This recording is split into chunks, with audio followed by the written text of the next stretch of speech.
And this is the annual forecast for Capricorn for 2016.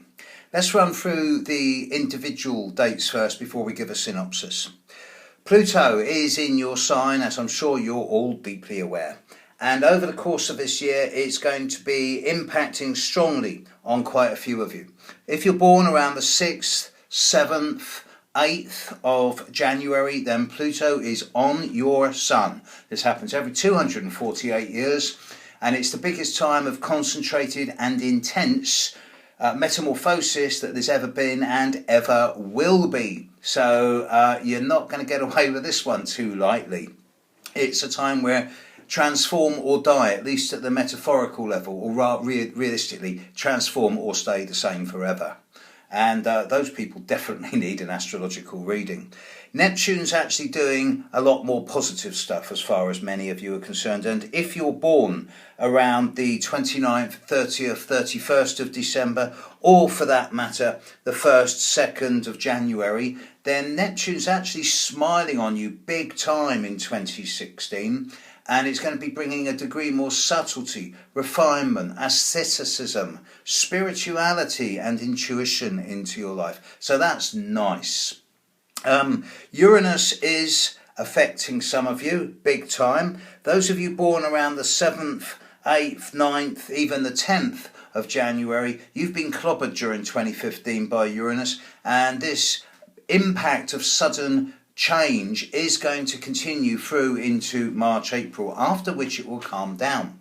And then it's going to be the turn of those of you born around the 11th through to the 15th of January, who can expect a somewhat unpredictable year from April onwards, with an element of either disruption, chaos and drama, if you're being that inflexible, or if you are being flexible, then it's going to be a time of stimulus, novelty, innovation, originality and definite change. Change is coming, and if you fight it, it'll get messy. Whereas if you go with the flow and let the wave of change run through your life, at least it won't be boring and it will be stimulating. I'm delighted to say that Saturn isn't affecting Capricorn at all this coming year, being in Sagittarius, your next door sign, whereas Jupiter's actually looking rather tasty, at least in the first 7 or 8 months of the year. If you're one of those Capricorns born on or after January the 4th, you're going to find that the period from January through to early August, even late August, hang on a second, late August, even early September is going to be a time of steady, solid growth. The period from January to May is a bit of a time of reflection, but May through to August, real windows of opportunity around one's creative potential and hopefully some really nice developments. Those of you born from September onwards, Jupiter's going to be hitting a few of you in a bit more of a challenging way. And those of you born on or before the 11th of January, maybe the 12th of January, are going to find that the latter 4 months of the year are going to be a little bit more difficult.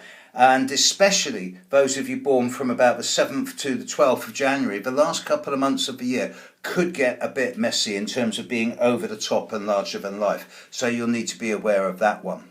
Mars will pass through your sign later in the year, August, September time. And I think Mars moves into Capricorn on the 27th of September. And it leaves Capricorn on the 9th of November. So I would expect October time to be very proactive and fast. All in all, this year, it's not that difficult a time. Saturn's not touching you, so be grateful for small mercies. Pluto and Uranus continue to knock some of you about, especially those middle Capricorns. But for the majority of you, he's not touching you. Jupiter is bringing a degree of growth, as is Neptune. So overall, this year is looking transformative and regenerative and rebirthing. But it's only really those of you born between the 5th and the 15th of January who are going to be getting it in a challenging way. The rest of you should find that there's actually some very nice energy around in 2016, and it's not that difficult a time at all. Best time of the year is definitely going to be when Mars is in your sign during October. That's when you'll be at your physical best. So as far as 2016 goes, Capricorn, I think the answer is to say have an industrious year, and I'll see you in a year's time. In the meantime, thank you. See you later. Bye.